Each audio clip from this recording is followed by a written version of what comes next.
Hi everyone, I'm Doug Amos, reviews editor for crunchgear.com, and today we're taking a look at the Samsung SyncMaster XL2370 LED backlit monitor.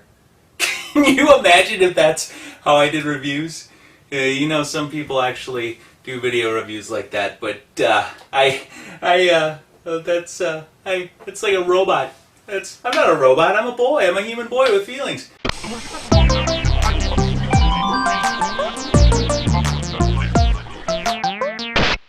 This is a Samsung XL2370 LED backlit monitor. It's 23 inches.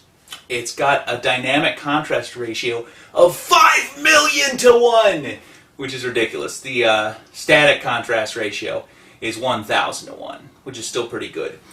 As you may notice, it's very thin, and it's super light. It's less than 2 inches thin, and it weighs under 8 pounds.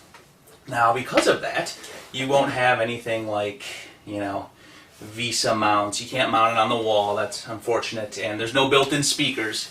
But and the price is a little bit higher. You can get a 23-inch monitor for around $200, but this 23-inch LED backlit monitor is $300. So let's see if that trade-off is worth it. 5 main features. It's a 23-inch monitor with a 1920 by 1080 resolution. It's an LED backlit screen. It weighs less than 8 pounds, less than 2 inches thick. It's got VGA, DVI, and HDMI connections, and with a price of around $300. All in all, I'm pretty impressed by this monitor. I've been using LCD monitors for a long time now. This is my first foray into an LED backlit display that wasn't attached to a laptop, and it's been pretty good. And the thing I like most about it is it's not ridiculously priced more than a standard LCD monitor. You can get into a 23-inch LCD monitor for around $200. You'll find that most 23 inches right about now maybe around $250. So for $300, you get a much thinner bezel here. It's very light, it's easy to move around, and the colors and brightness and all that good stuff is really nice. So I've been impressed by this so far. I would actually buy one of these to use on my own, which is not something I say all that often.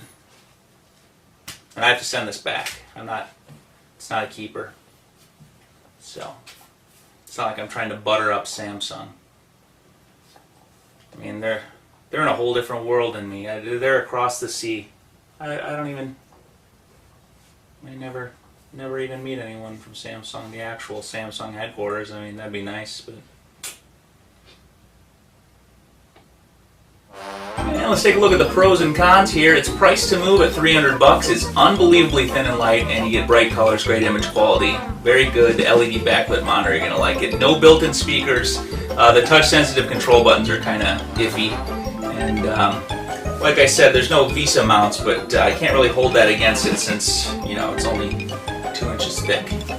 You would really put a bolt right through the back of it. So if you can stomach the $300 price tag, there's a lot to like about this monitor. The cons are very minor. The touchscreen controls are wonky, but you're not going to be using them that much. Set it up once, set it and forget it, as Ron Popeil would say.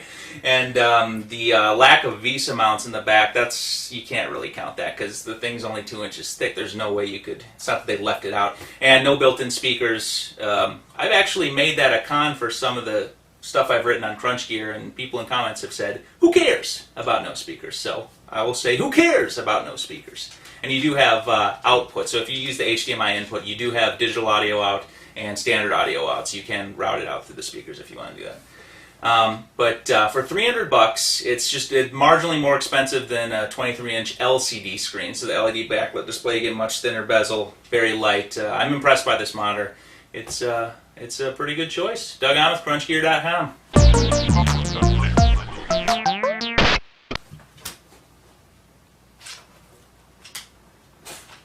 See why I don't do videos anymore? See why?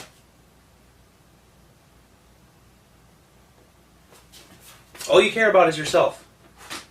You're only looking out for number one. You care nothing that I have to do work.